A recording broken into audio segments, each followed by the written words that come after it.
la Asociación Civil por un Guerrero Mejor, nuestro aniversario, 11 años. Decirle, darle la bienvenida al licenciado Alberto López Rosas. Tuvimos a bien invitarlo fraternalmente a este encuentro con esta expresión de la sociedad civil. Le comento que la Asociación Civil por un Mejor Guerrero es una agrupación que, como hoy se ha convocado, sin que la hayan convocado por las circunstancias y la dinámica social, se erigió como uno de los grupos importantes de la sociedad civil que tiene expresión política, que tiene participación ciudadana. Estamos en la etapa de hacer ciudadanía, participar en la ciudadanía. Y este es uno de los grupos más importantes. Después de que tenemos en Acapulco el grupo ACA, aquí el grupo Uicali, donde ya estuvo Alberto López Rosas. También recientemente se acaba de crear el grupo Chilpancingo Siempre. Y bueno, este grupo tiene una gran misión, más que este grupo que se acaba de crear. Parece que este micrófono le está fallando la pila.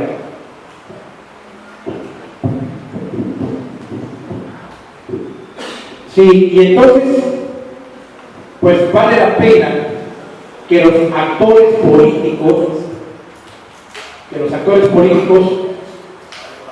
interactúen con estos grupos de la sociedad civil, porque tienen mucho que decirles, porque tienen mucho que aportar, sobre todo porque estas agrupaciones tienen la posibilidad de plantear sus propuestas y retomar también las inquietudes que ellos traen para poder construir, como dice nuestro lema, un mejor guerrero. No sé, maestro, pero yo quisiera que usted diera unas palabras antes de bienvenida. Le cedo la palabra a usted, maestro Raúl Salgado Leiva, para nuestro invitado. Gracias, Luis. Con todo gusto. Amigas y amigos, me dio mucho gusto que hace algunas 3 semanas estaba José Luis González, nuestro directo amigo, platicando con un guerrerense distinguido, tomándose un café con un distinguido y extraordinario amigo también.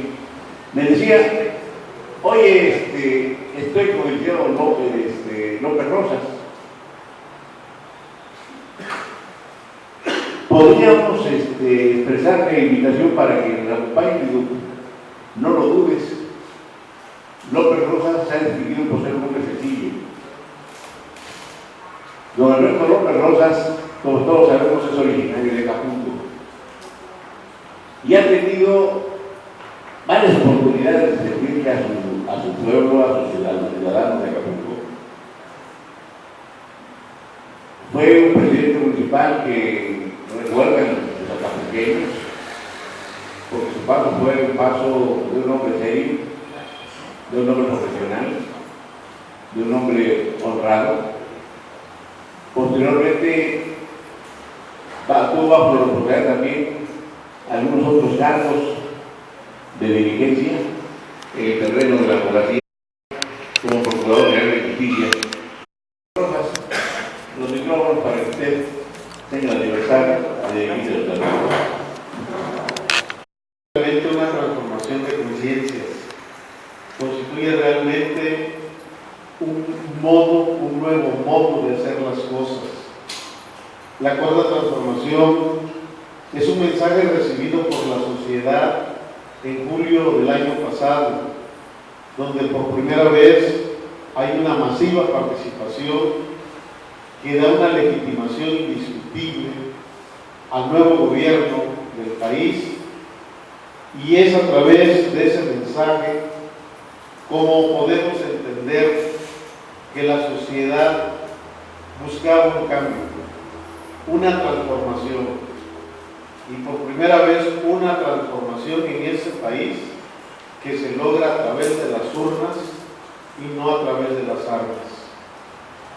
Obviamente que pensar transformación que fue la independencia, las leyes de las guerras de reforma a mediados del siglo XIX, la Revolución Mexicana a principios del siglo XX, 1910, y hoy esta cuarta transformación que se da a través de una participación masiva. ¿Por qué una transformación de conciencia? Porque este país tiene un balance desagradable en todos los, o en la mayoría de los aspectos que le quisiéramos ver, tiene un desajuste social que nos llevó a un ambiente casi generalizado de violencia, un país que se desestabilizó socialmente, un país que guarda un enorme desequilibrio, que ha profundizado las desigualdades entre diversos sectores de la sociedad. Por ello, lo primero que revisa este gobierno de la República es el modelo económico.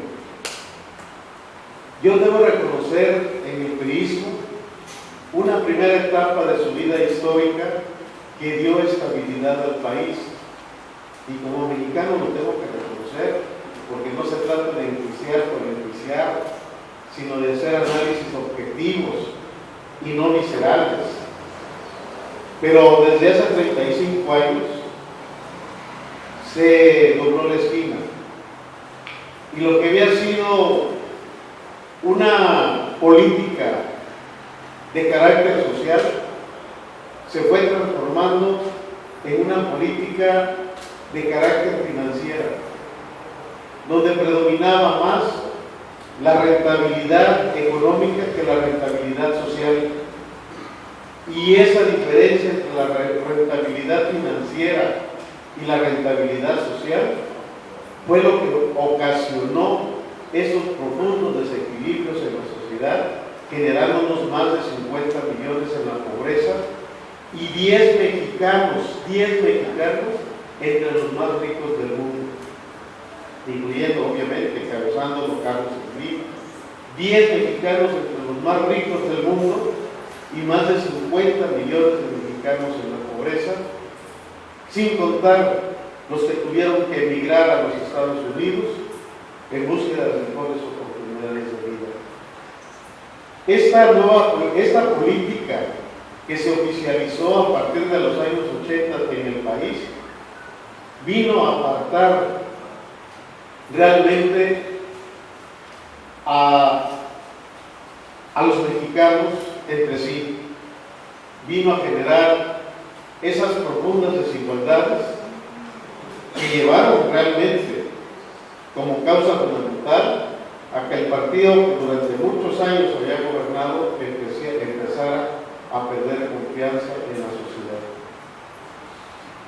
Hoy el neoliberalismo, como se le conoce, fue abolido. Entramos a una nueva etapa de política de carácter social, y lo que este país necesita es una política de carácter social que muchos llaman populista y que yo llamo, o cuando menos coincido con quien la identifique, como una política de carácter popular. No es lo mismo la política popular a la política populista.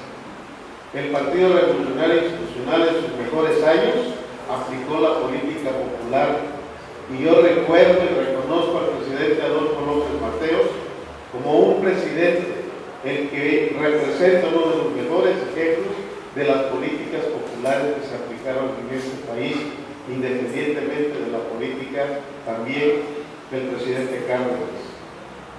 Esta política popular, que algunos llaman populista, es la búsqueda de los equilibrios en esa sociedad.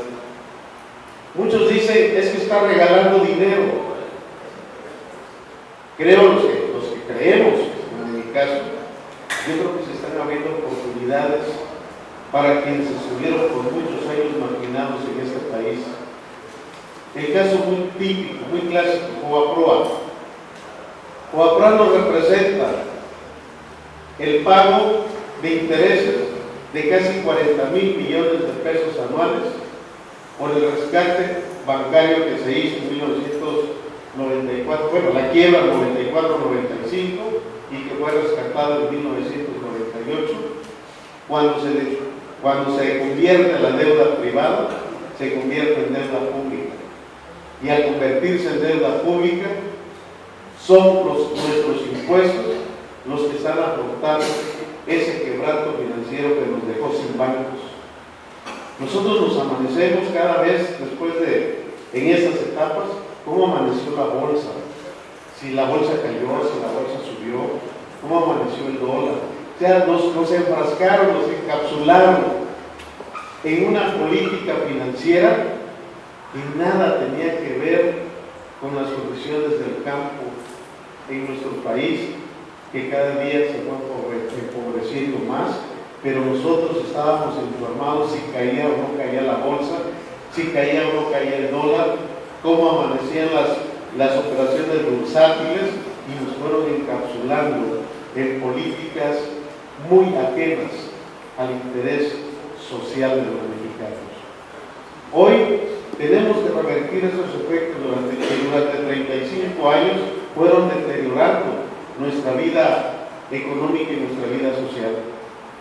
Hoy tenemos que abrir esas oportunidades a estos sectores.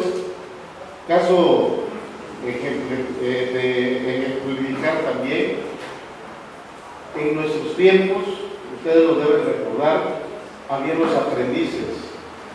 Los aprendices eran los que no tenían acceso a una universidad, pero sí tenían acceso a un oficio a través de una facilidad que les daba el dueño de un taller mecánico, el dueño de un taller de refrigeración, el dueño de una tintorería.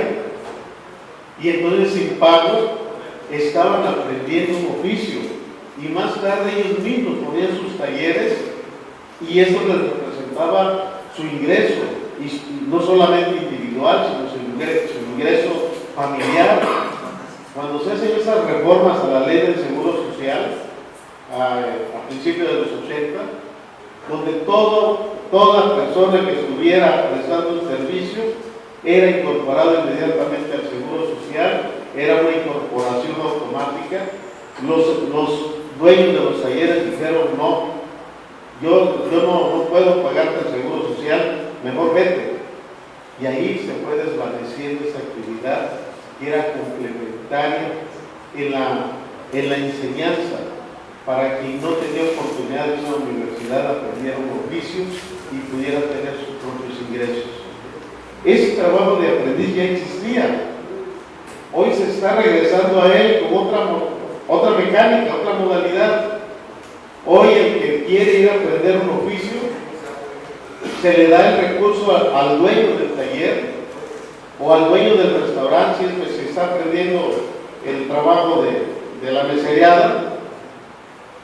Tiene que justificar su asistencia, que está trabajando, para que en vez de que le pague el dueño, le pague el propio Estado, el propio gobierno, para que esté aprendiendo el oficio y pueda tener la forma de ganar el sustento cotidiano dignamente a través del oficio que escogió.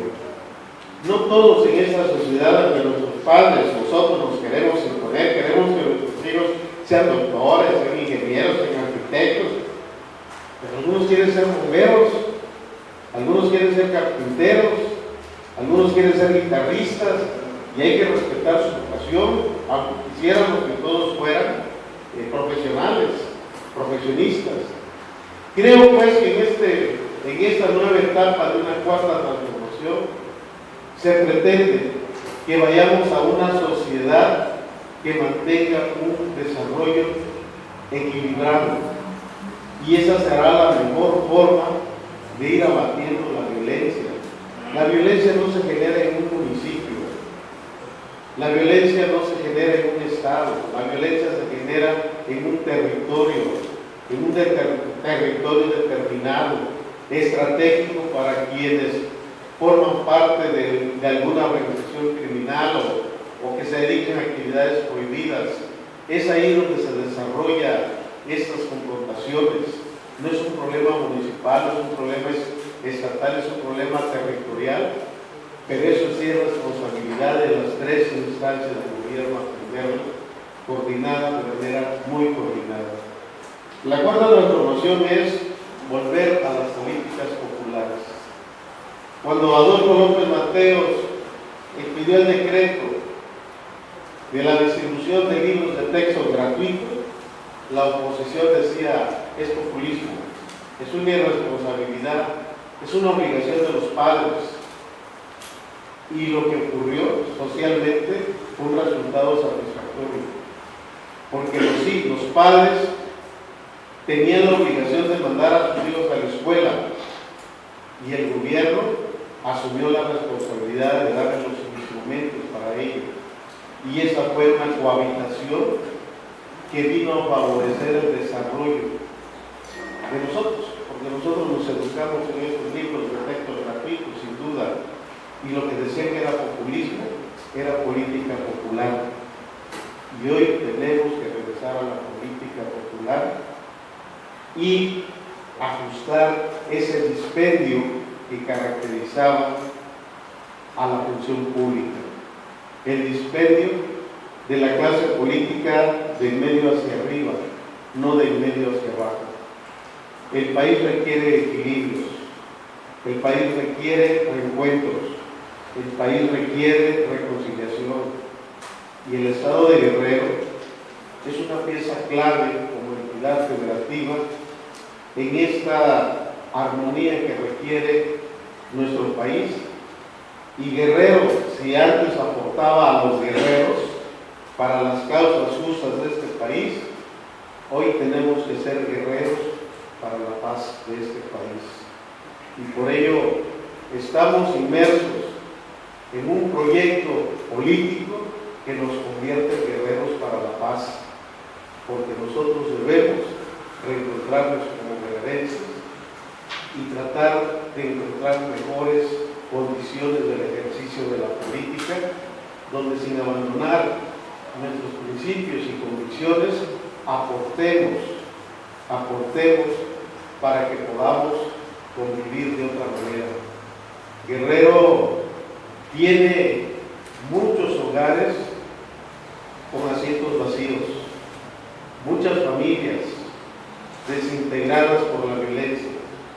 Tal parece que para ser guerrerenses hay que pagar una cuota de vida, una cuota de sangre. Y creo que eso es por esas enormes desigualdades que estamos viviendo. Nuestras ciudades son espejismos. El campo, el medio rural, la sierra, la montaña es nuestra realidad. Tenemos que hacer de nuestro país un país en un desarrollo de equilibrio para que podamos recuperar la paz. Seamos guerreros para lograr la paz. Muchas gracias.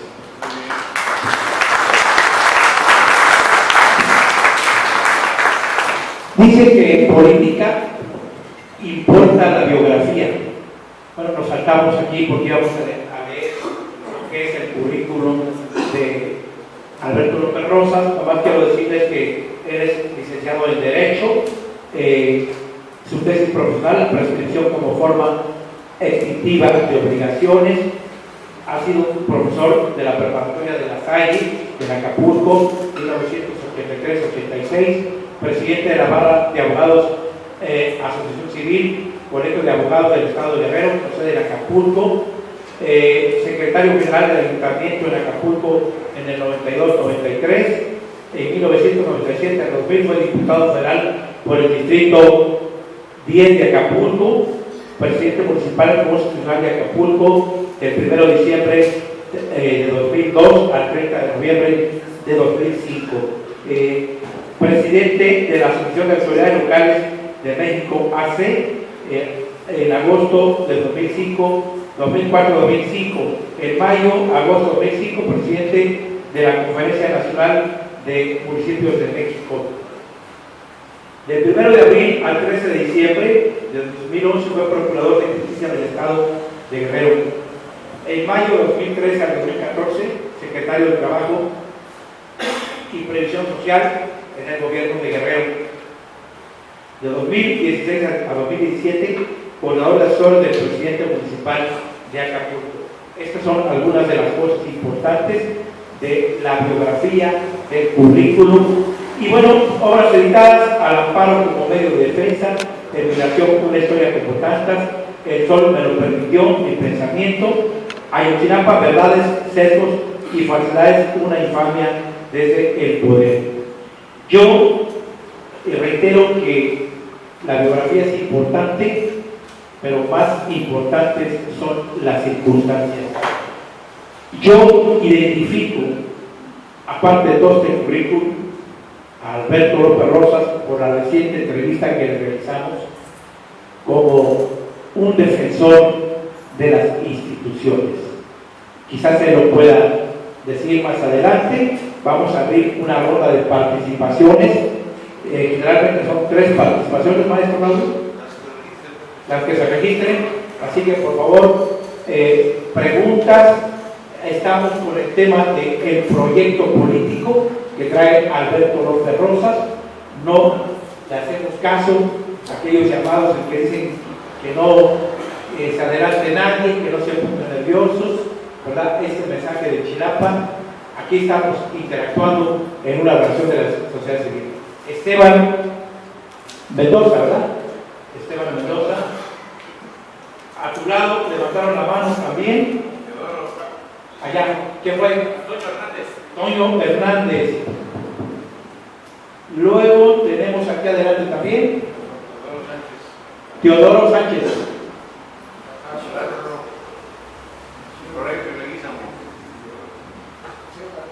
Florencio Leguízamo. Isidro Bautista.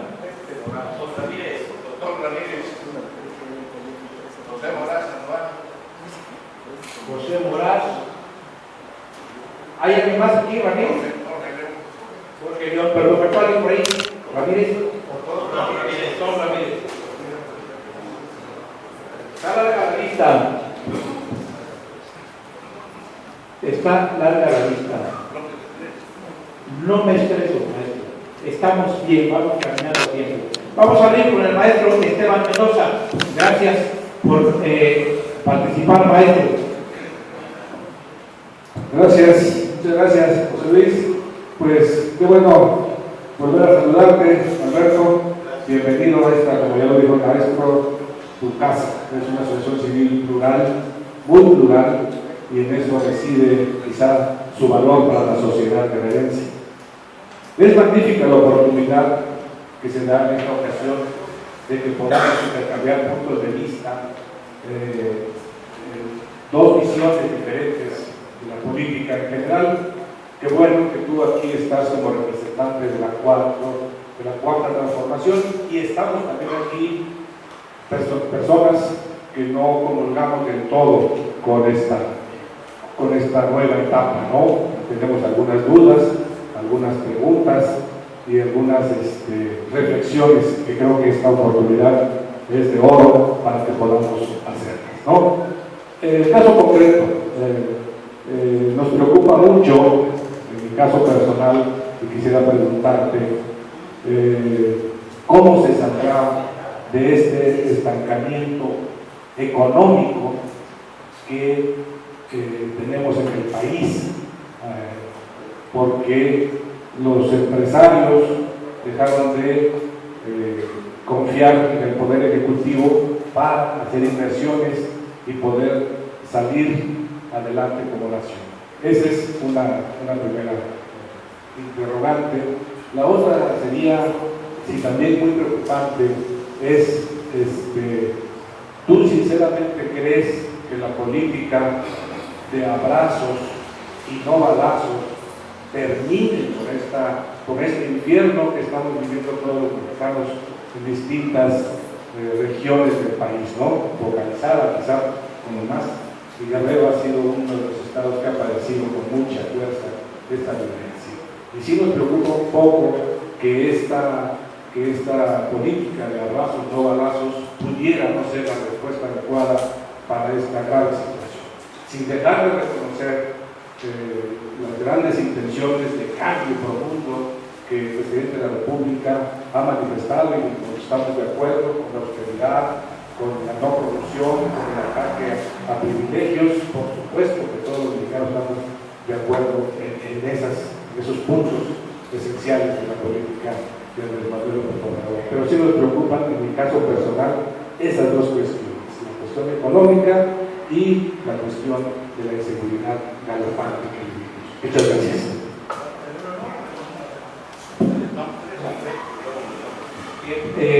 Hernández, compañero Hernández. Toño Hernández. Más o menos mi pregunta casi es similar a los compañeros, licenciado López Obrador. Tenemos el país, su Producto Interno Bruto no bajó del 5.7 que tuvimos el año pasado, ahorita tenemos el 6.1. El Producto Interno Bruto subió, pero la política pública está mal, o sea, estamos en una recesión económica, es menos 0.04%,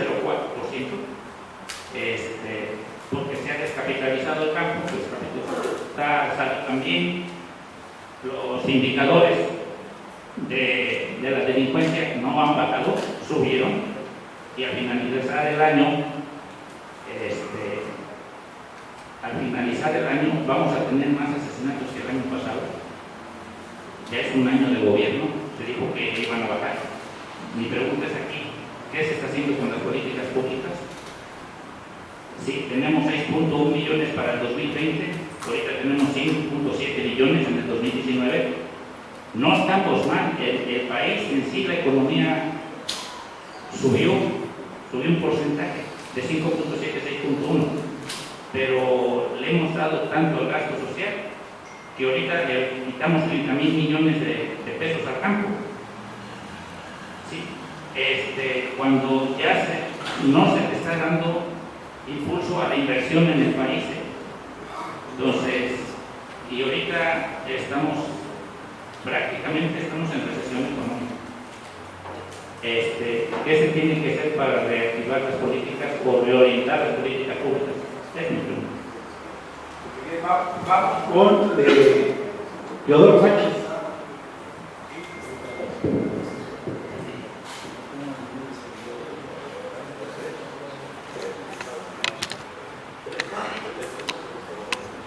Buenas tardes. Creo que vale la pena un pequeño preámbulo en este punto para, en el marco de la historia de Guerrero, poder felicitar a un excelente guerrerense como lo es usted, Alberto López. Quiero decirlo así porque tuve el privilegio de conocer a su papá, conocido en todo el estado de Guerrero como el Rey Lopitos.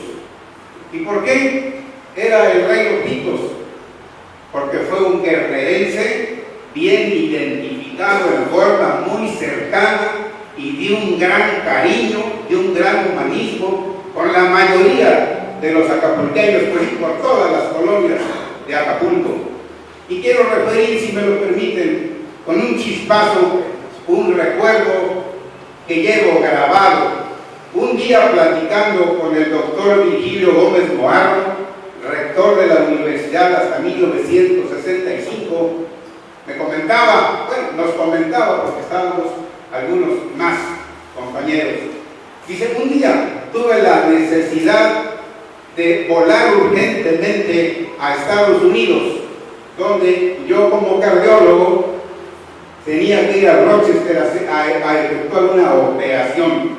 Dice, pero no logré el boleto de avión oportunamente y busqué relaciones por un lado, otro, el presidente municipal, el diputado, el senador, el lugar, nada, por ningún lado encontraron. Y alguien me dijo al oído, habla con el Rey Lopitos. Y así lo hice, dijo Virgilio. Buscamos al Rey Lopitos y él dice, bueno, déjenme ver, aguántenme unos minutos, yo les aviso. ¿A dónde están? No pasó, dice, más de 15 minutos cuando el Rey Lopitos dijo, ya tengo el boleto para que salgas a Rochester, Virgilio. Hombre, quedamos asombrados, dijo Virgilio, y hasta la fecha, después me mantengo asombrado y agradecido con el rey Lopitos, porque hombre, qué persona tan bien relacionada y tan exactamente conocedora de las palancas que mueven el mundo. Y además, un hombre generoso y cordial. Eso quería yo comentar, porque tú eres heredero, Alberto, licenciado, con todo el respeto que hablé de usted, debería de ser hecho. Señor, usted es heredero de un personaje. Usted y desde luego toda la familia, porque conozco a algunos de sus hermanos, todos muy respetables y muy queridos por lo que agradece, Señor. Por eso le felicito por usted, por sus logros y por ser de una familia de toda la respetabilidad de los que agradece. Y preguntas, pues hay muchas. Una, yo no entendía al principio si usted dijo, y es la pregunta, si usted quiere en sus comentarios directamente como miembro, como representante, como dirigente de Morena.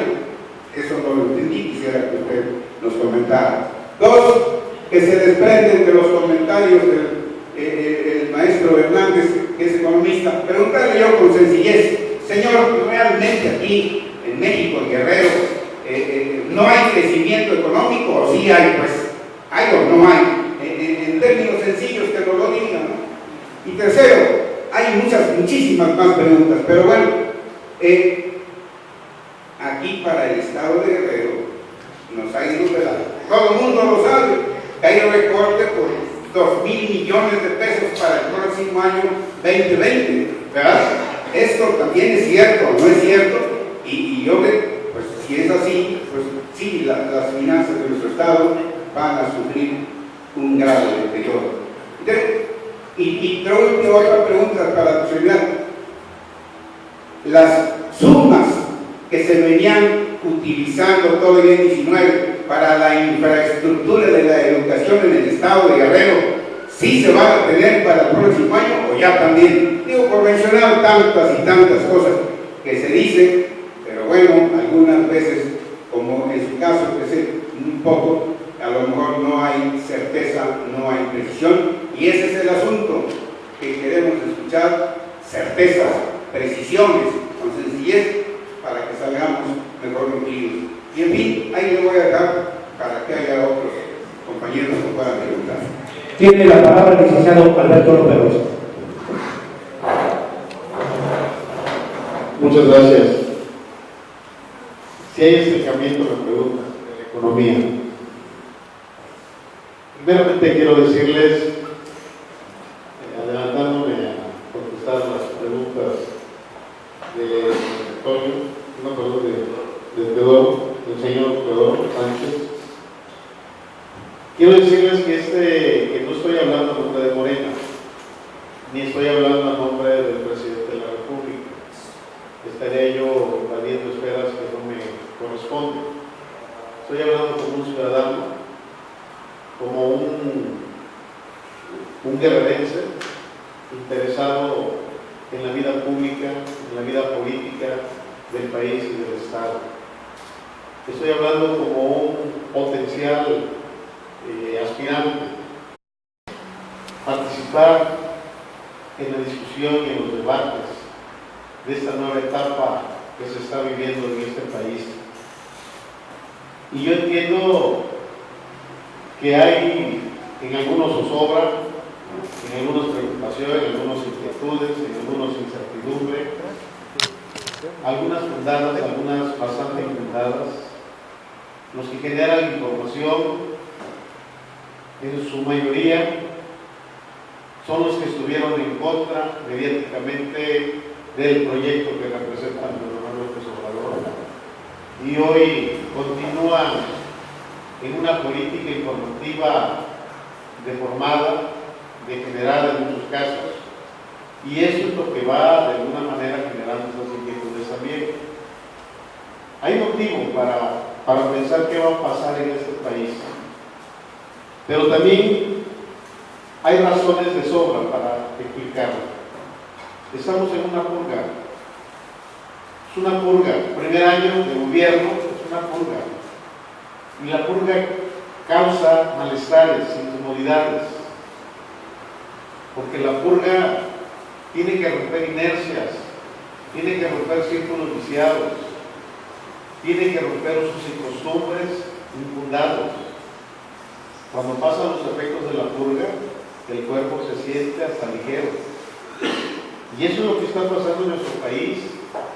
Políticas inerciales a las cuales ya estábamos acostumbrados por usos y costumbres y que hoy están desmoronándose. Es obvio que hay preocupación. Japón acaba de entrar en transición y no lo gobierna Andrés Manuel López Obrador. Pero hay cuestiones muy importantes que también tenemos que analizar. Los famosos recortes. Los famosos recortes en sí son reacomodos. Este gobierno, cuando dice primero los pobres, sería una contradicción que no se estuviera atendiendo la pobreza de los mexicanos, de los guerrerenses. Los recortes son porque hoy se está optimizando esos recursos. Lo que antes se daba a través de intermediarios, hoy se está dando directamente al beneficiario.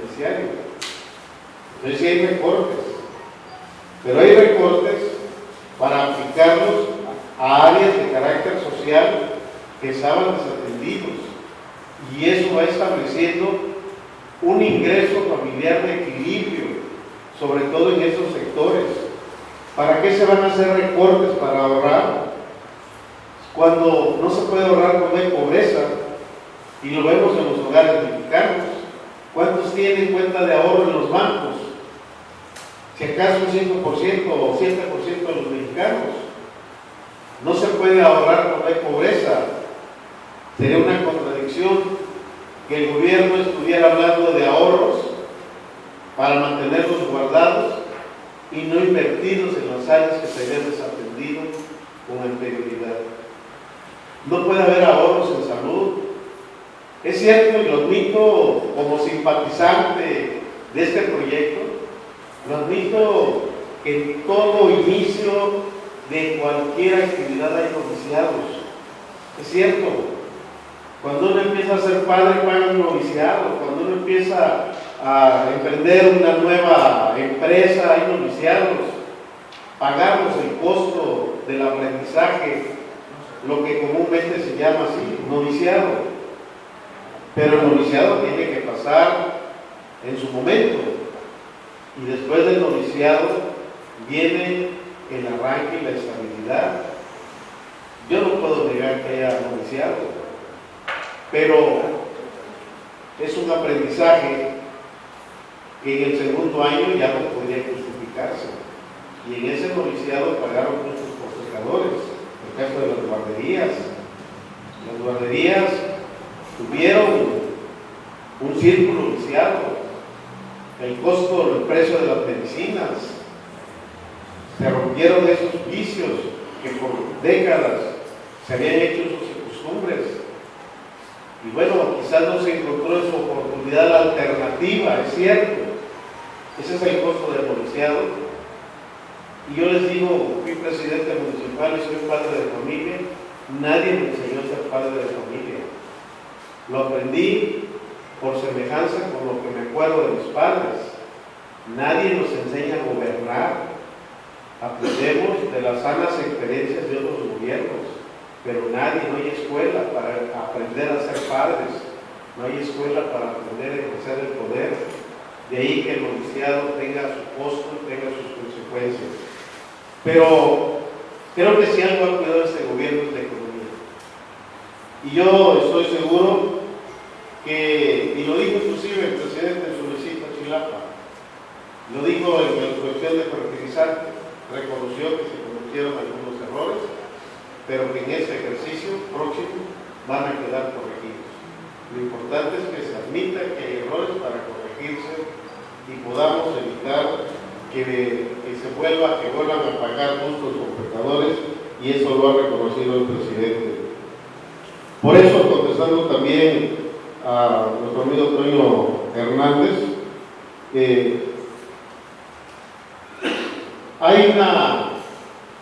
hay un crecimiento muy limitado en el país, 0.5, 0.2. Pero miren ustedes, los que son economistas lo entienden mejor que yo. Nuestros crecimientos eran engañosos. Hablábamos del crecimiento de una economía muy parcial, el crecimiento económico al que nos han acostumbrado en los medios informativos. Realmente no tenía ningún sentido, porque el crecimiento del país se demuestra en el avance económico de la sociedad, y si estamos hablando de más de 50 millones en la pobreza, pues quiere decir que no hay crecimiento económico desde hace décadas, y que las cifras que nos están reflejando es si acaso un indicativo muy parcial, porque si no, no tuviéramos tantos millones de mexicanos en la pobreza, ni tuviéramos a tantos migrantes en los Estados Unidos. El crecimiento del país, el crecimiento de un país tiene que ser equilibrado. Si yo soy trabajador, mi crecimiento se tiene que reflejar en el 2%, al igual que se refleja en el empresario, en el comerciante. Esos son los crecimientos, cada quien en su desarrollo de actividad económica. Pero un crecimiento donde dice estamos creciendo, pero Fox prometió el 7%, Peña Nieto prometió el 6%, y apenas alcanzaron, según las cifras, el 2%. Eso lleva un año de gobierno. Vamos a esperar, en base a las políticas y a las reformas, es un aspecto muy importante que hay que entender, que hay que comprender, que hoy hay un nuevo régimen jurídico. Durante 2019 fue el año legislativo donde se transforma el régimen jurídico del país. Inclusive,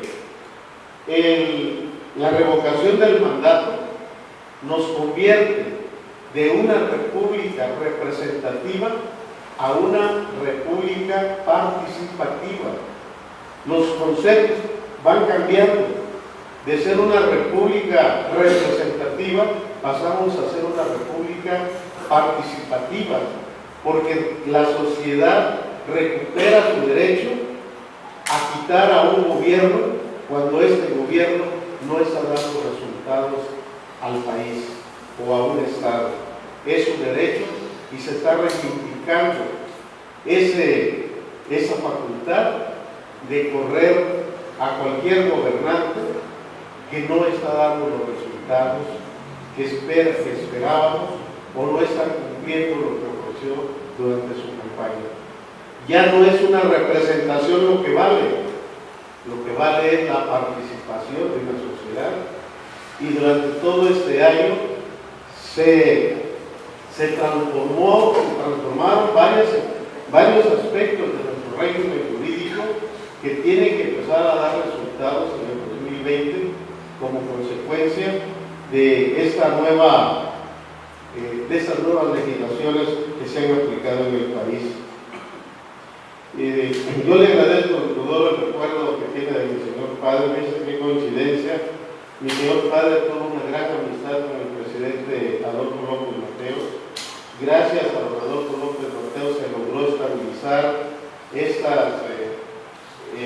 estos problemas de las nuevas colonias populares que se crearon en Acapulco, y había una gran afinidad entre Adolfo López Mateos y Alfredo López Cisneros, y yo efectivamente dicen que me parezco a él, y yo digo que me echó a perder, pero me siento muy orgulloso de mi señor padre, me siento muy orgulloso, y efectivamente él tenía un sentido muy humano.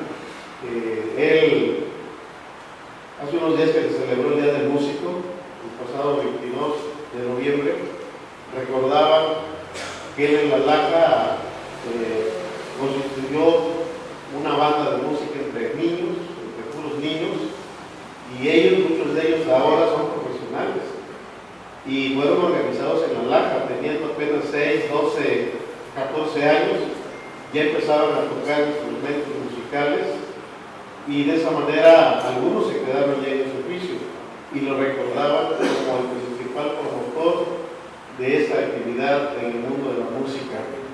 Yo le agradezco mucho y créanme que yo sé que un compromiso social, no tengo la misma capacidad, lo debo reconocer. Él tenía un liderazgo natural, con 6 años de primaria. Conmigo no se justifica ningún error, yo terminé la facultad de Derecho, pero él, con su limitada preparación académica, era un ser extraordinario. Yo le agradezco por un estado, yo le agradezco mucho ese recuerdo. No va a haber recesión, no vamos a caer en el retroceso. Mire, se está poniendo orden, había desorden y debemos comprenderlo. Había un gran desorden financiero en el país. Yo no me satisface ver la tragedia de otros, pero es obvio que Pemex se agotó y que la forma de control sindical en Pemex fue un factor importante para ese quebranto financiero de Pemex. Y Pemex era de las principales fuentes de ingresos del país. Hoy cayó casi al 4º lugar. Hoy las remesas, el turismo, la exportación y el petróleo, en este orden. Las remesas, ¿qué quiere decir? Que nos están manteniendo los que fueron a Estados Unidos, porque es la principal fuente de ingresos del país, las remesas de los mexicanos, sobre todo que viven en Estados Unidos. Después el turismo, después las exportaciones y en cuarto sitio el petróleo. ¿Qué significa? Que quebrantaron nuestra industria principal. En los años 80, en el tiempo de López Portillo, era la inversión más importante que había en el país. Se están haciendo refinerías que se dejaron de hacer. Creo que tenemos que dar un voto de confianza a este gobierno y les diré en materia de seguridad. Con esto creo que puedo concluir las 3 participaciones.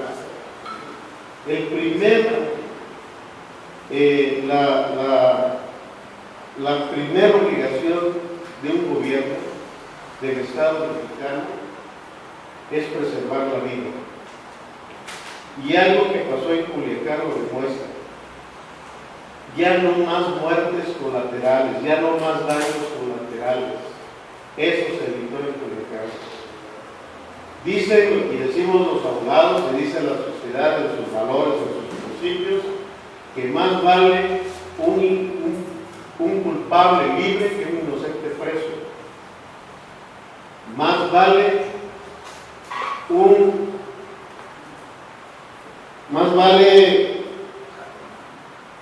uno del crimen organizado libre que gente inocente muerta. Antes se justificaba y acuñamos esa expresión, daños colaterales. ¿Qué son los daños colaterales? Que yo voy pasando por donde hay un enfrentamiento y me llega una bala y yo no tenía nada que ver, era un enfrentamiento entre delincuentes, pero por desgracia pasó por ahí un familiar. Esos daños colaterales es lo primero que hay que evitar en esta guerra no declarada. Y esto es lo que se está haciendo, evitar los daños colaterales. Y las medidas, las estrategias que se están aplicando, es cierto, todavía no surten sus efectos. Y también tenemos, y lo ha reconocido el propio presidente de la República. Pero, primero evitar esos daños colaterales, después buscar, o más bien lograr la coordinación entre las diversas instituciones de seguridad para lograr esa tranquilidad que necesitamos. Pero es algo más profundo, inclusive cambiar algunos conceptos como el del consumo. El consumo tiene que verse como un problema no de criminalidad, sino como un problema de salud pública. Esos estándares los tenemos que transformar, pero son acuerdos internacionales, no solamente puede hacerlo el gobierno de México. Tienen que ser acuerdos internacionales para poder transformar como fue el alcoholismo en su momento. El alcohol generó también muchas pérdidas de vidas antes de legalizarse. Finalmente se tuvo que legalizar y hoy en nuestra mesa hay alcohol, hay alcohol para tomar sus alimentos. Finalmente se tuvo que ceder. Hoy tienen que buscarse nuevos estándares, pero no podemos seguir sacrificando vidas inocentes en el combate. Miren, Estados Unidos tiene, según cifras, 100 millones de consumidores en todos sus niveles. 100 millones. Es un mercado que llegó para quedarse. ¿Cuántos millones tendrá Canadá? ¿Cuántos millones tendrá nuestro país? Es un comercio, es un consumo que tiene que verse ya de otra manera para poder ir apaciguando estos enfrentamientos en el país. Muchas gracias. Bien, pues esta es una primera ronda, hemos escuchado, yo entiendo que hay muchas cosas que hay que profundizar, muchos temas. Gracias, buenas noches. Primero que nada, darle la más cordial bienvenida al licenciado López Rosas a estas oficinas, siéntala también en su casa. Es una organización plural con más de 10 años y que no tiene ningún color ni ninguna bandera partidista, es lo más importante. Escuché con atención su participación y anoté algunos aspectos que quisiera comentar. El primero de ellos tiene que ver con, decía, Guerreros por la Paz. Esto está relacionado mucho con el tema de inseguridad. Me llama mucho la atención porque, bueno, ya me había antecedido Esteban con la frase del presidente López Obrador diciendo más abrazos, menos balazos. Lo entiendo de esa manera también esto de Guerreros por la Paz, porque bueno, pues no funciona, ¿no? Ya lo dijo el presidente López Obrador y inmediatamente surgió el caso Culiacán y que demostró que de alguna forma el Estado no está preparado todavía para enfrentar a la delincuencia organizada. Y una vez más se presentó hace unas semanas con el caso Lévaro, allá en los estados del norte, en Sonora y Chihuahua, muy claramente. El otro aspecto relacionado y que tiene un sentido crítico también, que me antecedieron Esteban y nuestro amigo Antonio Reyes, que son economistas, pues me llama mucho también la atención el concepto que manejó usted del equilibrio, desarrollo con equilibrio. Me preocupa porque, pues bien, ya el INEGI dijo que definitivamente no hay crecimiento. Estamos en 0% y lo que más me llama la atención es de que, bueno, de las expectativas que se tenían de esta cuarta transformación, pues no se ha cumplido. Pero lo que más me llama la atención es de que estamos hablando de un desarrollo y los economistas entendemos que para que haya desarrollo económico, primeramente tiene que haber crecimiento económico que le antecedan algunos años para que pueda haber desarrollo. De tal manera que también siento que ahí le hace falta más fundamento a la cuarta transformación y cómo lo harían, ¿no?, para solucionar esta situación que ya nos preocupa no solamente a los economistas, sino a todos los mexicanos. De tal manera que me preocupa esto. Otra situación también que veo con mucha preocupación es el presupuesto de egresos de la Federación para el 2020. Se ha visto claramente a través de los medios que los recortes presupuestales para el campo han sido muy fuertes y hay que decirlo de manera muy precisa. Si ahora ya no va a haber moches para las organizaciones, finalmente la economía del estado de Guerrero pues tiene un sector que necesita del apoyo pues para sacar adelante este sector primario que se refiere al campo, a la ganadería, a la pesca. Y también me llama mucho la atención que dice que no hay ahorros, pero pues el presidente López Obrador ha estado diciendo en sus discursos que sí existen muchos ahorros. El problema es de que no sabemos dónde está y de qué manera están esos recursos que se han recortado de los programas de salud, del seguro social y otros que ya hemos venido conociendo. Y esto sale a colación otro tema que tiene que ver con la transparencia y el acceso a la información pública en la entrega de rendición de cuentas, porque pues al no informar pues también no hay transparencia, y eso también tiene que ver con las últimas reformas constitucionales que se dieron en el 2015 y que dio lugar al nuevo Sistema Nacional Anticorrupción. De tal manera que, bueno, me preocupa cuál va a ser este papel de esta cuarta transformación en cuestión de rendición de cuentas. Muchas gracias.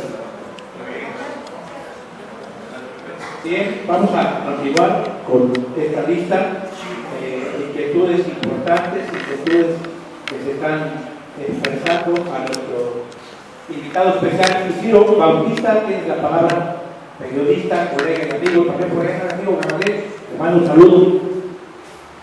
Gracias. Alberto, ¿qué opinión tienes de los que los medios se mencionan como posibles candidatos o aspirantes, como tú, a gobernador? Walter, Macedonio, Beatriz Mojica, etcétera, etcétera. ¿Qué opinión tienes de cada uno de ellos? Como iniciativa la Guardia Nacional. Hace unos días, con 3, 4 abogados, analizábamos la ley de la Guardia Nacional y de verdad tiene muchos errores, inclusive contra la misma Constitución. En este marco yo quisiera pedirle a usted por qué razón usted en ese tiempo, y yo considero que acertadamente, propuso la Guardia Nacional, que no es algo nuevo, es algo, inclusive antes de la Revolución Mexicana se dio. Esa es mi pregunta. Gracias.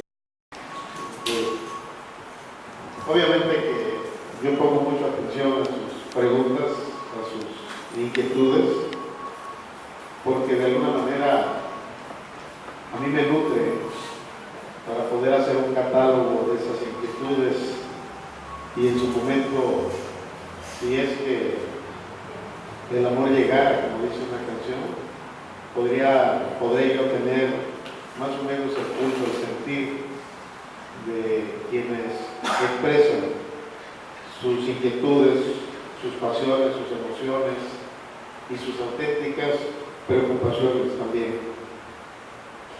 Yo estoy muy convencido en cuanto a los aspectos de los que conocen de la economía, de los que son economistas, en cuanto a que hay un círculo viciado, y creo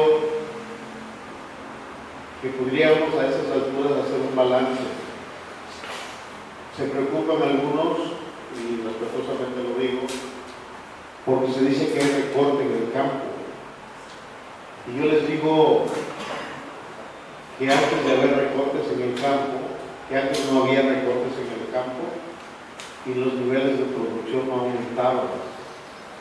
Y entonces quiere decir que realmente no había recursos para el campo, porque de haber existido todos estos recursos que ahora se traducen en recortes para algunos, pues quiere decir que esos recortes están bien justificados, porque realmente el campo está empobrecido. Entonces, si se aplicara el mismo criterio que se aplicaba con antelación, pues no habría el mismo resultado de la falta de producción y de la falta de apoyo del campo.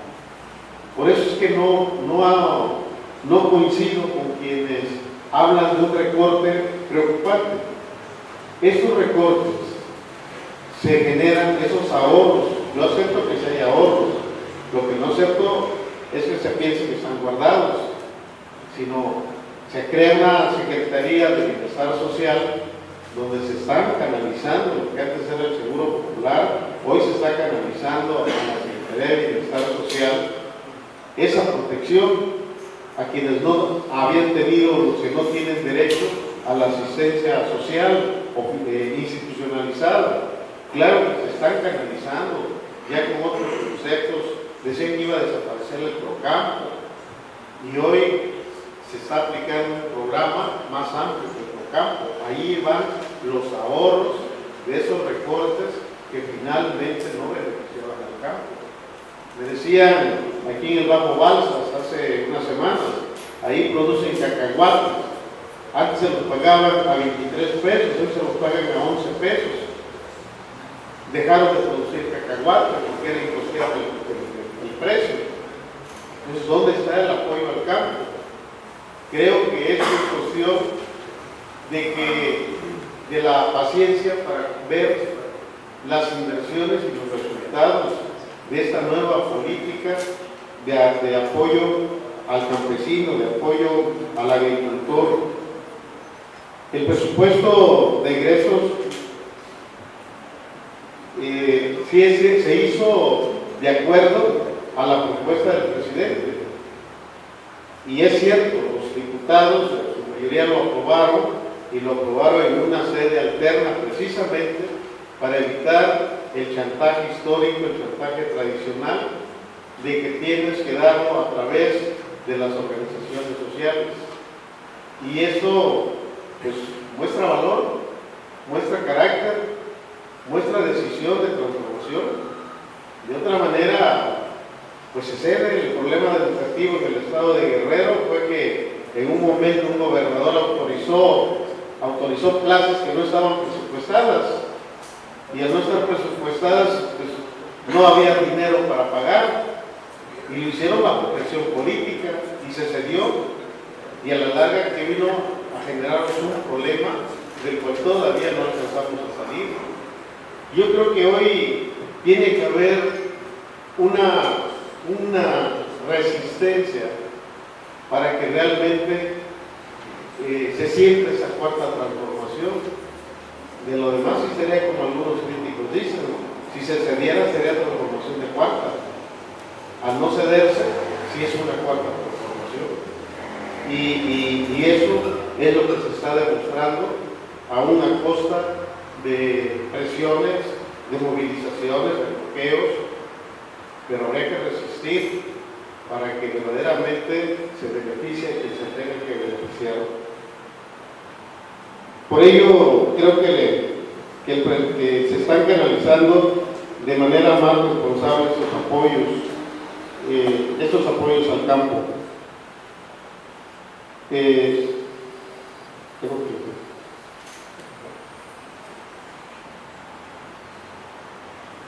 ¿Qué opino de los candidatos? Todos los aspirantes, todos merecen mi respeto. Si yo estoy hablando de que seamos guerreros para la paz, sería una contradicción que yo armara asumiera una actitud belicosa en contra de los que aspiran, que creo que todos tienen derechos, hombres y mujeres. Es como las llamadas a misa, va el que quiere, y ya las campanas empiezan a sonar. Entonces, yo tengo respeto, tengo mis opiniones muy personales de uno que otro. Sin embargo, cuando yo deba emprender ya legalmente este proyecto, reconozco que la política se hace las 24 horas del día, pero la política electoral tiene su tiempo. Yo estoy haciendo política todos los días, pero voy a emprender la política electoral cuando llegue el momento de emprenderla. Y cuando llegue el momento de emprenderla, me voy a asemejar así como estar en una carrera. Y en la carrera lo menos que puedo hacer, lo que no puedo hacer es regresar a ver quién viene atrás de mí, porque en eso pierdo el equilibrio y puedo perder velocidad. Que hagan lo que quieran, que vengan los que quieran, los que tengan que venir. La vida democrática así es, tenemos que ajustarnos a ella. yo voy a construir un proyecto en base a mis principios. No doy despensa, no compro prensa, no presiono. Quiero ser un aspirante, en su momento un precandidato, y si así fuera un candidato, con un perfil ciudadanizado, más comprometido con la sociedad que con un partido. Así lo hice cuando fui aspirante a la presidencia municipal de Acapulco. Me identifico más con la sociedad. Nuestro compromiso no es con un partido, por eso necesitamos un gobernante estadista. El gobernante estadista no piensa en su partido como prioridad, no piensa en su grupo como prioridad, piensa en la sociedad como el bien mayor de una comunidad. Por eso quiero tener autoridad moral y política, y por eso voy a emprender una vía que quizás sea más pesada, pero con mejor calidad moral que aligera cualquier carga. Y por ello tengo que respetar las opiniones, con algunos menos, creo que algunos no merecen inclusive ser mencionados, pero finalmente quienes mandan son ustedes como sociedad, y yo voy a competir, si es que tengo la oportunidad, habré de competir con quien tenga que competir, pero voy a tomar este proyecto con seriedad, porque quiero unas instituciones que realmente sirvan a la sociedad guerrerense en toda su capacidad. Esa sería mi opinión, no personalizada, pero sí en términos generalizados sería de esa manera. Efectivamente, la Guardia Nacional surge en la Constitución de 1836, si no mal recuerdo, y surgen como milicia ciudadana. Eran cuerpos de ciudadanos, no eran cuerpos de militares profesionales. La primera constitución que los contempla es la de 1836, después pasa a la de 1857, después a la de 1917, y mi intención de enviar esta iniciativa cuando fui diputado federal fue que la Guardia Nacional tuviera una definición como una fuerza independiente de los militares, del ejército. Precisamente en la Constitución de 1916 inicia su vigor en el 17, pero el debate y las discusiones se dan casi todo el año de 1916. Precisamente cuando iban a regularizar el artículo que daba vida a la Guardia Nacional, decretaron un deceso que terminó apenas el año pasado, este año, el 2019. Desde 1916, ese receso vino a concluir hasta el 2019. Y decretan el receso precisamente para no darle forma a la Guardia Nacional. La Guardia Nacional es una policía civil, y va a tener un mando civil de acuerdo a la Constitución. En 2 años va a tener un mando civil. El origen de la Guardia Nacional es civil, no es militar. Sin embargo, dado las circunstancias que existen en el país, se consideró que mientras se institucionalizaba, mientras se formalizaba, había que darle un mando militar temporal, pero está previsto que era 3 años, ya pasó uno, en 2 años habrá de ser un mando civil. Pero es una policía de orden civil, como existe en muchos países, diferente al ejército, con encomiendas muy definidas. El ejército es el garante de la soberanía nacional. Eso es indiscutible y es el respeto que se le debe tener al ejército por ser garante de la soberanía nacional. La Guardia Civil es garante de la seguridad nacional, de la seguridad de todos en el territorio mexicano. Esa es la función primordial de la Guardia Nacional. Son dos funciones completamente que ahorita se ven confundidas, pero van a ir tomando su lugar de acuerdo a los periodos establecidos en la Constitución. La Guardia Civil, garante de la seguridad interior del país, y el Ejército, garante de la soberanía nacional, y de esta manera tendrán que ejercer sus funciones, y quedando la seguridad, la seguridad interna, ya no en manos del Ejército, sino de la Guardia Nacional. También se requiere su tiempo para irse articulando, pero creo que la Guardia Nacional, como policía civil, va a tener mejores efectos que esta conducción que ya hemos tenido, que inclusive es de orden de tratados internacionales, como está pasando en Bolivia, como está pasando en Chile, donde el ejército está haciendo acciones de gobierno civil y eso lo está reprobando la comunidad internacional porque va en contra de los tratados internacionales. Por eso el ejército no puede seguirse involucrando en la vida civil, y es lo que tiene que hacer la Guardia Nacional con una disciplina donde se fusionan todas las policías. Creo que Felipe Calderón no entendió ni lo que era el mando único, que nunca operó realmente.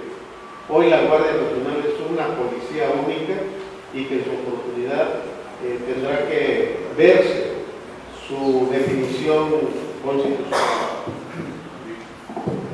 Bien, pues ya estamos llegando a la recta final. En este tercer bloque solamente hay dos compañeros anotados, Ochoa Ramírez. Primeramente, buenas noches a todos, compañeros. Mi expresión como ciudadano a pie, yo siempre lo digo, que lo que digo nadie me lo dice, sino por ideología y pensamiento propio.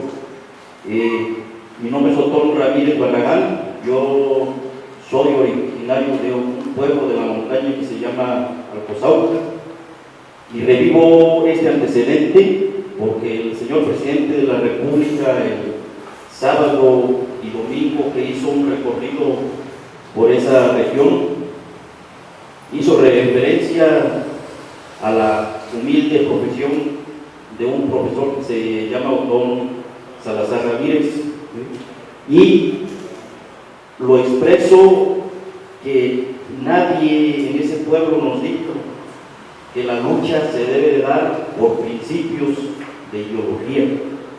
La lucha se dio en esos años, en esos tiempos, y que solamente la razón y la justificación está en la evidencia de su gente.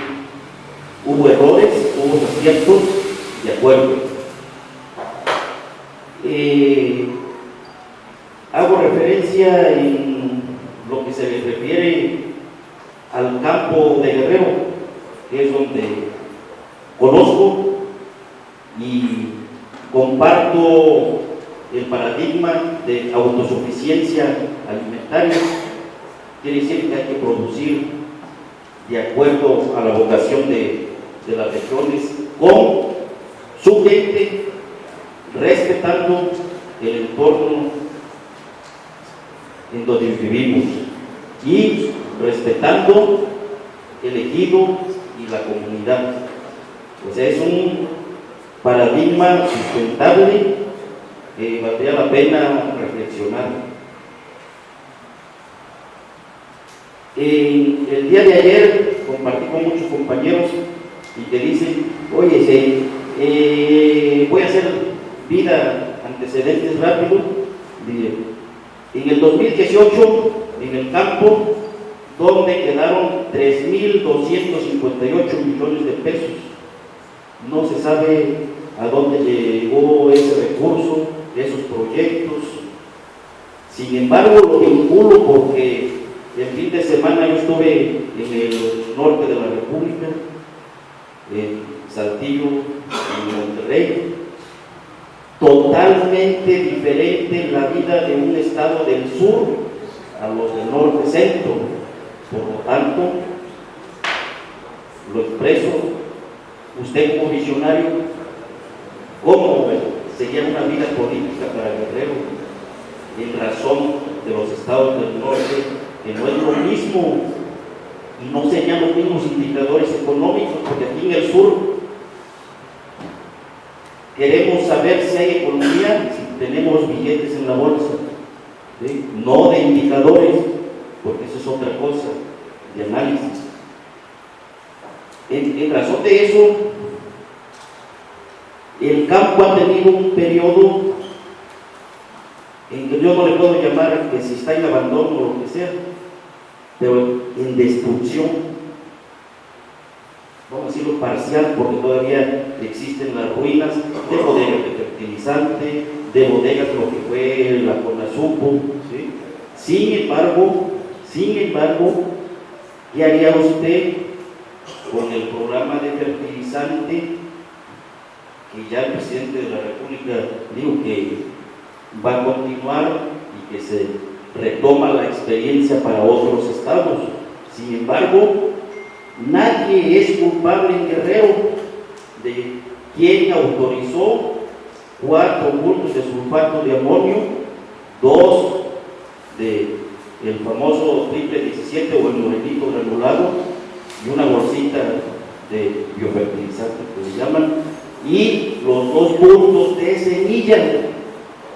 Curioso, para Guerreros estuvieron recomendando esa semilla de una empresa de San Luis Potosí y de Monterrey, totalmente diferente para las condiciones de Guerrero.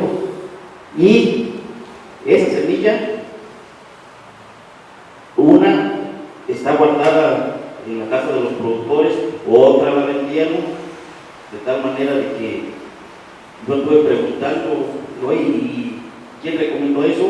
Ni las universidades, la UAGRO, ni el famoso CESAEGRO, ni el INIFAC, porque para el efecto de nutrición, tanto para los humanos como las plantas y en especial el maíz, se hace un estudio de suelos para ver el requerimiento que necesitan para poder determinar el vigor para la producción.